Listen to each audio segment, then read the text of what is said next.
Betul, pajak itu untuk pembangunan. Tapi kan masih banyak sumber lain daripada pajak itu. Sehingga dalam hal ini di Kota Malang, kalau tadi teman saya dari ketua fraksi yang perdayaan dulu aja belum maksimal untuk mencukupi atau membayar PBB, apalagi dengan kenaikan yang baru. Nah ini mudah-mudahan Pak Wali menyadari sehingga perda ditunda. Itu Mas. Apa bisa itu Abah berkenaan dengan manakala perda sudah di-drop begitu?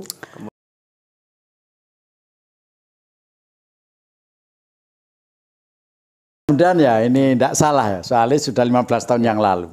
Ada perda regrouping. SD nggak laku. Atau muridnya merosot. Nah, itu mau di-regrouping. Nyatanya tidak semua di-regrouping. Ini kan tergantung kebijakan wali kota lagi kan ya. Iya. Toh DPR kalau setuju tidak ada masalah kan. Selama ini kan kadang-kadang DPR ngawasi ketika pemerintah kota tidak mampu menjalankan perda. Itu menjadi kewenangan DPR untuk memberikan pengawasan. Tapi kalau perda ini dijalankan terus kok ada masalah, saya yakin DPR tidak akan memasalahkan sikap wali kota jika perda ini tidak dijalankan. Ingat saya termasuk dulu itu kecamatan itu mau dipecah. Ingat saya ya. Zaman ini Kota Malang ya? Iya. Mana potensi yang dipecah? Daerah Kedung Gandang. Karena pemekaran Kedung Gandang itu sudah sangat luas kan. Iya. Dulu tidak ada perumahan di daerah Arjowidangun. Tidak ada perumahan di Mburing, tidak ada Citra Land, Citra Garden. Terus ketambahan lagi 180 hektar perumahan di Seperumnas. Jadi Kedung Gandang itu tambahnya sangat signifikan. Itu sempat, saya lupa lah ya, perda itu mecah kecamatan. Jadi secara teknis aturan begitu itu bisa dilakukan ya Pak? Bisa tidak dilakukan. Oh, nah, maksud saya manakala sudah di-dock, ini kan pikiran masyarakat awam. Bagi kami yang di luar parlemen begitu, teman-teman yang tidak berkonsentrasi di sana menganggap bahwa manakala sudah ada aturan itu waktu ditegakkan begitu. Manakala tidak atau bahkan direvisi, apakah itu bisa dan memungkinkan begitu? Itu tadi faktanya di situ. Bisa ya? Bisa, faktanya kalau memang itu tidak ada masalah di belakang hari, misalnya ya pemekaran kecamatan ya, ternyata dengan pemekaran kecamatan harus merubah semua identitas orang kan waktu itu. Saya ingat kok ketika itu saya jadi DPR ya 15 tahun yang lalu ya, nyatanya tidak ada realisasi. Bahkan kalau tidak salah rencana kantor kecamatan itu di Cemoro Kandang. Itu ingat saya. Tapi mudah-mudahan salah pengingatan saya. Tapi artinya beginilah. Ada peraturan yang harus dilaksanakan. Tapi kalau itu betul-betul maslahah untuk masyarakat. Yang perlu kita pahami. Perda itu munculnya dari dua sisi. Betul. Ada sisi dari legislatif. Ada dari eksekutif. Berarti itu pikiran legislatif. Dan kalau bicara pikiran legislatif, saya husnudon karena legislatif itu sering ketemu dengan masyarakat, maka dia akan membawa pikiran masyarakat melalui DPR. Kalau yang usulan dari eksekutif, saya belum tahu persis bagaimana ada kok usulan eksekutif prosesnya. Secara teori memang ada usulan bangkai atau kajian akademisi atau dia melakukan survei sendiri. Nah itu eksekutif punya dasar untuk mengusulkan. Nah, pertanyaannya sekarang, antara usulan legislatif DPRD ya, bukan legislatif. Legislatif itu maaf saya luruskan hanya untuk pusat. Oh iya. Istilah legislatif itu legislator itu pusat. Daerah itu sudah bukan legislator lagi. Nah, ini yang juga baru kami ketahui. Ingat saya di Undang-Undang 23 nomor 2014 tahun 2014. Ya. Itu legislator itu hanya ada di pusat. Kalau di daerah namanya ya Dewan Perwakilan Daerah. Makanya dulu ada Balekda, sekarang diganti Bapemperda.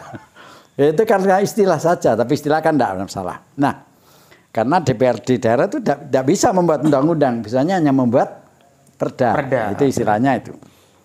Tapi istilah itu tidak terlalu penting. Ya, saya akan ke Ketua Komisi C. Ya, ini yang sangat penting. Tadi diskusinya membahas berkenaan dengan pajak, kemudian penyalurannya tentu kaitannya dengan pembangunan kota begitu. Apa yang kaitannya dengan misalkan pajaknya atau PAD-nya rendah, pembangunannya terganggu atau seperti apa sebetulnya, Mas Anas? Jadi memang bicara PAD ataupun APBD kita harus melihat postur anggaran secara utuh.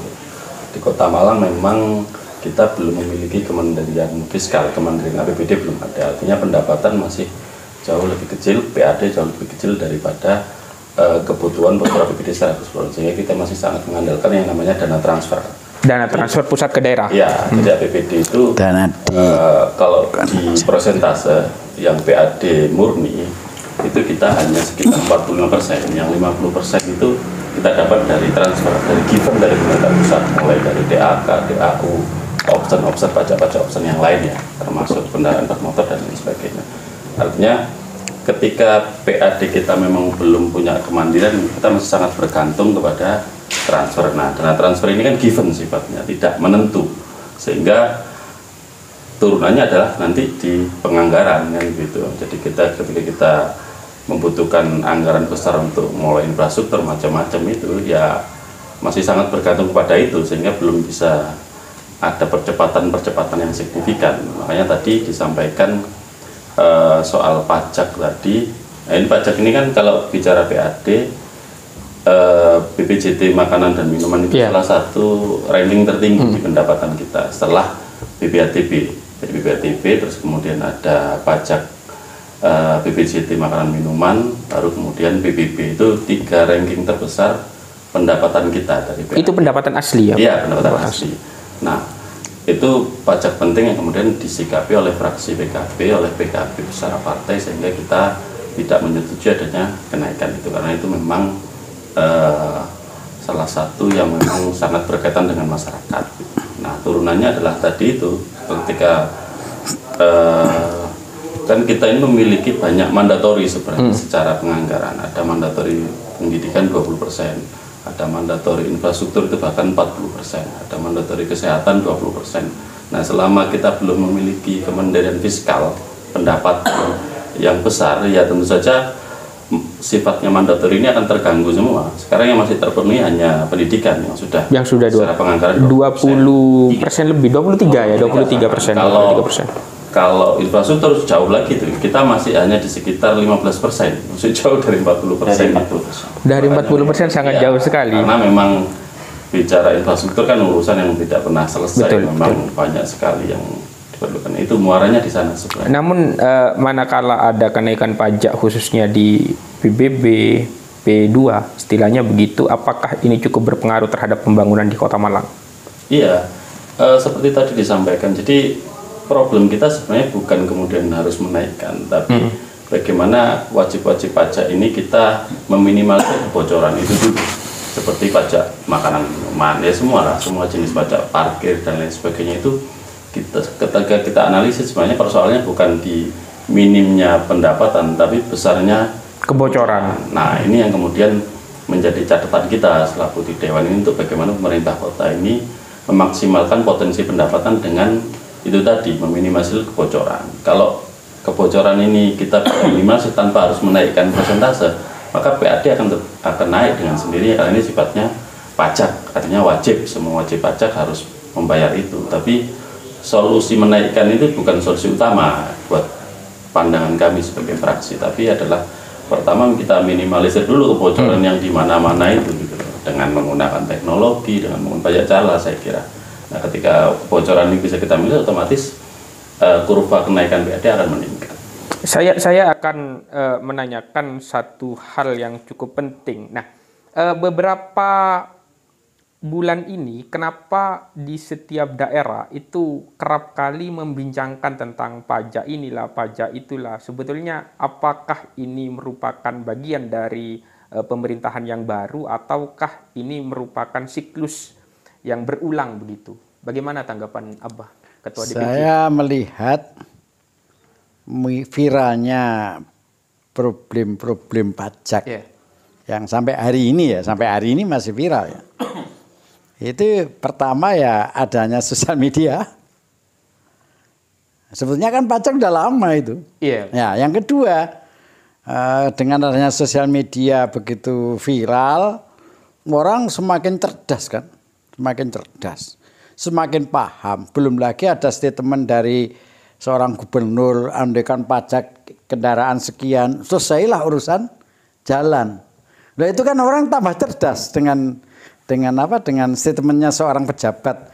Dia pernah jadi kepala daerah, bupati atau wali kota itu? Bupati. Jadi DPR pernah, sekarang jadi gubernur. Nah, itu memberikan pencerahan yang positif kepada masyarakat sehingga ini tidak bisa dibendung. Oleh karena itu pemerintah semakin sadarlah. Kalau saya mengambil bahasanya ketum kemarin, kita harus becus menangani. Kita jadi pemerintah itu harus becus menangani permasalahan. Ini wah saya terhentak betul. Tapi saya yakin, saya optimis ya. Pemerintah juga akan sadar ini. Karena pembangunan demokrasi, pembangunan masyarakat itu ya tidak ujuk-ujuk berhasil lah. Amerika berapa tahun baru settle. Betul. Nah, dan gap kita dengan US kan cukup jauh. Yang kedua, sebetulnya tadi disampaikan Ketua Komisi Pembangunan Mas Anas, kalau transfer atau PAD tidak signifikan, tidak punya fiskal yang mandiri, akan terganggu infrastruktur kan gitu ya. Memang kalau dilihat undang-undang berapa 40% kan ya, itu undang-undang kan ya. Seperti anggaran pendidikan undang-undangnya 20% dari APBD. Kalau mereka tidak punya uang, nyatanya 40% nggak tercapai kan? Betul. Lah kenapa kok nggak tercapai, kok tidak ada masalah, memang nggak ada uangnya. Pertanyaannya sekarang, infrastruktur mana yang sekarang signifikan harus dilaksanakan? Kita bicara infrastruktur kan macam-macam. Kalau mau ngarang apa saja bisa. Ini berbicara keberpihakan anggaran ya Pak? Iya, berpihakan anggaran dan kebutuhan. Kalau menurut saya infrastruktur yang sangat-sangat signifikan dan akan memperlancar arus ekonomi itu ya jalan sementara. Kita air tidak ada kekurangan. Bahkan PDAM istilahnya dulu PDAM ya, sekarang apa? Perumda. Ya. Itu pernah nomor 1 di Indonesia. Berarti hebat Kota Malang di dalam menyediakan air bersih untuk masyarakat. Apalagi PLN tidak ada masalah. Alat telekomunikasi tidak ada masalah.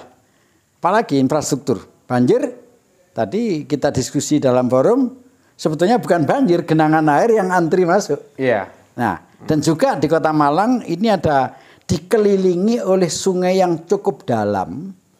Mulai dari Dinoyo sana ada Sungai Berantas, ada keliling sampai Amprong ya.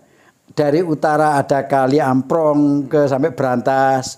Di barat ada Kali Metro yang tidak pernah mencapai level tertinggi. Level apa ya? Elevasi air itu tidak sampai sepadan dengan jalan. Artinya apa? Kalau mengatasi banjir, kita punya drainase, baik drainase alam maupun drainase buatan. Saya kira tidak terlalu tidak harus membebani masyarakat. Walaupun banjir jadi isu, saya kadang-kadang mikir, masa 20 tahun isu banjir terus di Kota Malang ini. Yang lain itu lebih banyak gitu loh. Kalau misalnya macet ya. Itu macet itu berapa kerugian masyarakat, negara, ya. Dan stresnya orang. Nah, Kota Malang ini termasuk mungkin saya pernah baca, enggak tahu, saya enggak punya data resmi, termasuk kota termacet di Indonesia. Yang keberapa gitu. Artinya masuk nominasi kemacetan. Ini yang menurut saya. Lah terus bangunan infrastruktur mana? MCC. Andai tidak ada MCC pun sebetulnya kita tidak terlalu pusing kan ya. Walaupun kita dukung MCC. Terus Islamic Center. Itu infrastruktur kan ya. Andai kan nggak dibangun kan nggak apa-apa. Tapi kita mendukung. Kita mendukung karena ada uangnya. Terus pasar misalnya. Secara fakta di lapangan orang jual beli itu tidak terganggu karena tidak ada pasar ya. Karena ekonomi masyarakat yang tidak baik saja sehingga jual beli agak menurun atau karena online. Wah itu online pengaruhnya besar sekali gitu loh. Lah makanya di sini pemerintah harus punya inovasi-inovasi dengan perkembangan zaman. Apakah harus memperbaiki gedung untuk ekonomi atau kayak MCC itu atau Islamic Center lagi kan enggak harus kan gitu. Nah, namanya infrastruktur yang sangat krusial sekarang apa? Pemerintah sebetulnya sangat tahu dan sangat paham. Kalau saya sebagai pengguna atau masyarakat biasa, ya macet itu di mana-mana lah. Ya betul. Macet di mana-mana karena apa? Bayangkan di Kota Malang itu penduduk imigran, apa imigran? Mahasiswa itu apa nama? Boleh nggak dikatakan imigran? Pendatang apa? Pendatang. Jangan imigran lah. Sorry. Urban.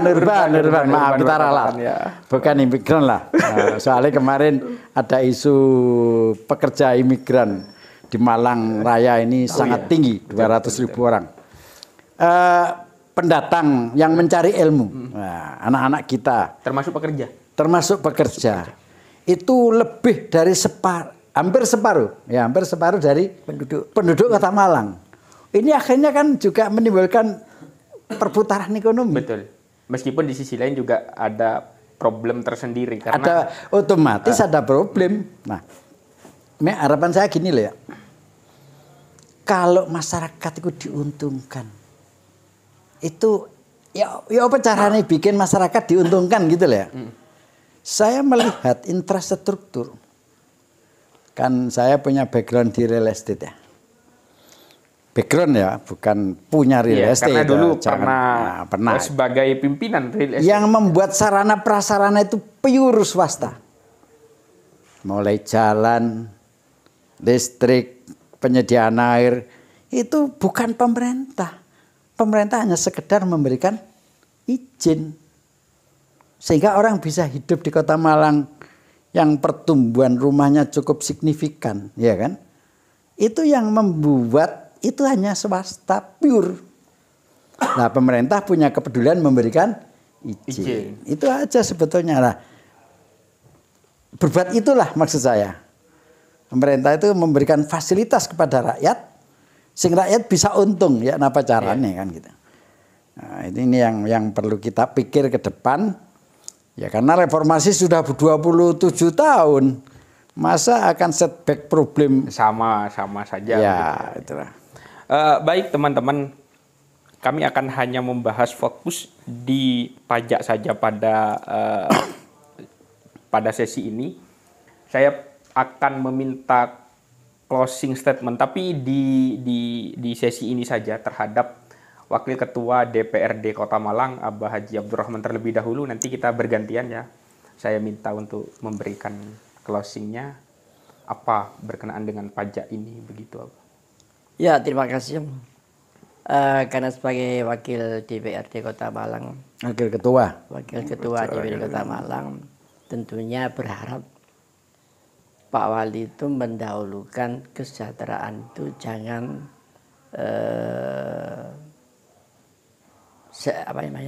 semaunya saja, tapi harus memperhatikan kondisi daripada masyarakat Kota Malang. Dalam hal ini di bulan ini kan masih banyak hal-hal yang harus dipenuhi kebutuhan sehari-harinya. Sehingga kalau itu nanti dikuras untuk bayar pajak, ini kan mengganggu kesejahteraan masyarakat. Oleh karena itu saya berharap Pak Wali menunda dulu perda pajak yang kemarin sudah setuju oleh teman-teman fraksi yang lain. Tapi di PKB menolak. Ya. Abstain. Ya. Sekali itu ya. Baik, sekarang ke Mas Anas, kaitan antara pembangunan dan juga pajak. Bagaimana itu Mas Anas?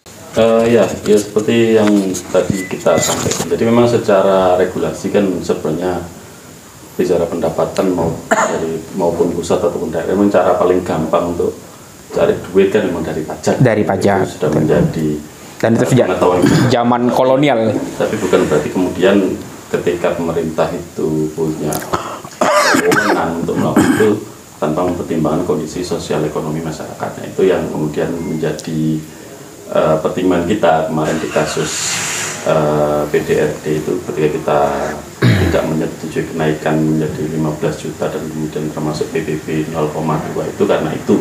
Dan itu saya kira akan menjadi catatan sejarah ya, yang menjadi jejak digital juga ke depan bahwa PKB bersikap tegas soal itu. Nah, rekomendasi kita memang salah satunya itu tadi, bahwa model pajak itu kan banyak sekali. Ada pajak macam-macam lah, baik itu yang sifatnya murni dari daerah maupun yang option. Itu dulu yang kemudian harus kita kuatkan, kita ketatkan sehingga meminimalisir kebocoran sekaligus meningkatkan PAD tanpa harus menaikkan persentase dari pajak itu sendiri. Nah, kalau kita belajeti itu banyak sekali potensi kebocoran dan itu terjadi di mana-mana. Itu menjadi rahasia umum dan itu rekomendasi kita untuk agar pemerintah kota memperketat itu sehingga dengan teknologi, dengan sumber daya manusia yang lain, sehingga itu lebih pas saya kira untuk kemudian diterapkan sehingga tanpa harus menaikkan itu tadi. Saya kira itu yang akan terus kita dorong ke depan. Jangan dinaikkan terlebih dahulu, tapi diselamatkan terlebih dahulu, begitu ya Mas Anas. Betul. Sekarang Ketua Fraksi Partai Kebangkitan Bangsa, wakil partai yang berada di DPRD Kota Malang. Silahkan Pak Ketua Fraksi. Siap. Kalau saya lebih fokus kepada isu-isu yang beberapa minggu ini viral berkaitan dengan PBBP 2 ini. Memang secara aturan dari pusat itu teman-teman eksekutif ini sudah sesuai secara pertimbangannya itu karena hubungan keuangan pusat dan daerah. Di situ juga mengatur tentang PDRD, pajak daerah dan retribusi.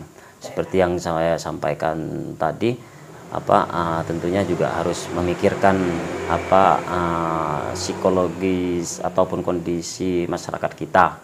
Apakah dengan naiknya tarif dari 0,055% menjadi 0,2% ini menjadi kabar gembira kepada masyarakat Kota Malang atau ini menjadi beban bagi mereka gitu loh. Yang 0,055% aja banyak yang belum bayar kan kayak gitu. Melihat kondisi ataupun jumlah jiwa yang asli Kota Malang itu ada sekitar 900-an ribu. Belum lagi pendatang. Kita nggak bicara pendatang kalau bicara soal pajak PBB ini. Katakanlah yang mempunyai KK itu secara data Badan Pusat Statistik itu ada sekitar 294.441 KK. Pasti mereka mempunyai rumah. Salah satunya mempunyai rumah dan bangunan lah gitu. Itu kalau misalnya katakanlah yang menengah ke bawah, katakanlah separuh. Ada berapa di situ? Ada sekitar 180-an ribu. Ini jangan sampai mereka itu merasakan ini dengan naiknya tarif dari 0,055% ini menjadi 0,2. Ini menjadi beban kepada mereka dan mereka bergerak bersama-sama untuk menolak dengan adanya perda ini. Memang hari ini perda ini secara ranperda sudah disahkan dan hari ini kondisinya ada di masih diproses evaluasi Biro Hukum Provinsi. Yang kemudian nanti akan dikembalikan kepada kami evaluasi poin-poin apa yang nantinya akan kami tindak lanjuti dengan kondisi sekarang ini. Lebih-lebih kami masih konsisten tetap di 0,055% itu. Itu yang khusus untuk PBB. Dan PKB tegas dengan itu. Dan PKB tegas dan konsisten lah. Siap. Kita fight sampai akhir lah gitu. Fight sampai demi akhir. Masyarakat menengah ke bawah. Oh iya, demi masyarakat. Betul. Karena gini, kemarin ketika kami silaturahim menemuin masyarakat ada sekitar 300 orang di situ. ada pembahasan soal bagaimana nanti kalau misalnya 0,2 itu diterapkan, nasib kami bagaimana? Itu yang kami masih ingat sampai hari saat ini. Pertemuan Saat bersama pertemuan masyarakat bersama masyarakat itu. Ini amanah ini akan kami bawa. Saat Kami reses. ingin menunjukkan bahwa kami ini betul-betul perwakilannya mereka gitu. Ini berangkat dari suaranya mereka, bukan keinginannya partai semata, tapi partai mempunyai masukan aspirasi perwakilan kader kita yang ada di masing-masing kecamatan. Karena partai ataupun mempunyai masing-masing fasilitas dapil. itu. Betul. Dan ke depan kita permintaan kami, walaupun ini sudah katakanlah sudah mau masuk final diregistrasi menjadi perda, tentunya ini harus ada formulasi. Kami meminta wali kota agar membuat formulasi ataupun perwal berkaitan dengan PBJT yang pajak barang jasa tertentu khususnya makanan dan minuman tidak mengena kepada PKL atau UMKM yang di pinggir jalan yang jualan nasi goreng ataupun bakso. Meskipun omsetnya 1 bulan itu 15 juta. Betul, mereka harus dibina dulu. Mereka harus diperhatikan dulu. Jangan belum dibina sudah dimintain pajak. Ayo kita lihat itu pengusaha-pengusaha besar itu seperti kafe, restoran itu. Yang seharusnya setiap hari itu dapat belasan juta, tapi laporannya dalam setiap bulannya 17 juta. Ini kalau yang seperti teman-teman sampaikan, disitulah kebocoran-kebocoran yang terjadi. Ini bagaimana mereka menyikapi itu? Kenapa mereka tidak memaksimalkan itu? Terus yang kedua, selain PBBJT, soal PBB itu, kami meminta tetap seperti tarif yang sebelumnya, yaitu 0,055%. Dengan catatan mereka harus lebih mengenali ke bawah kendala-kendala apa yang selama ini terjadi itu. Sehingga pajak yang dikenakan nanti juga maksimal secara pembayaran. Betul ya. Ketua DPC PKB hari ini untuk memberikan statement terakhir. Tapi jangan di forum-forum selanjutnya ya Pak. Cuma di sesi ini saja statement terakhirnya begitu ya. Ya, untuk mendapatkan PAD tadi sudah dibahas sama teman-teman volumenya, prosentasenya.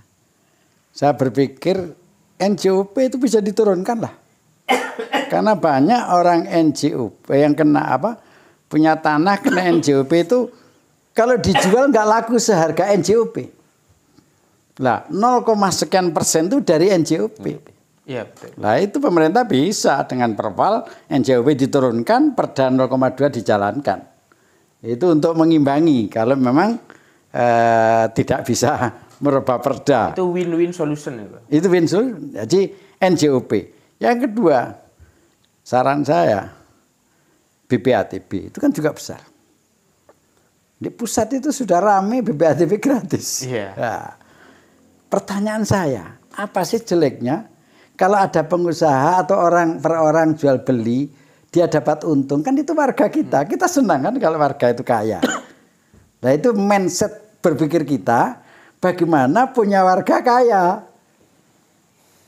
Misalnya mau jual tanah tanpa BPATB ya misalnya. Akhirnya dia kan kepingin jual sana, kepingin real estate, kepingin jual sini ini. Orang mau jual investasi macam-macam. Ekonomi berputar. Ekonomi berputar. Sebetulnya di situlah gitu. Saya kira ini sebagai statement akhir terkait dengan PAD dan lain sebagainya. Mudah-mudahan kita diberi petunjuk oleh Allah. Kita ngarusi partai tidak hanya untuk kepentingan kelompok, tapi betul-betul PKB ini berpikir untuk kepentingan masyarakat banyak. Karena dari NU untuk bangsa. Sing ngatur bangsa ya PKB. Ya. Makasih. Assalamualaikum warahmatullahi wabarakatuh. Waalaikumsalam warahmatullahi wabarakatuh. Demikianlah teman-teman di sesi ini berkenaan dengan pajak, khususnya pajak PBB di Kota Malang ataupun secara global tadi kita membahasnya di Indonesia dan yang viral hari ini di Pati. Terus tumbuh perjuangan kita untuk membersamai masyarakat kecil utamanya yang berada di pinggiran kota ataupun yang di tengah-tengah kota ya.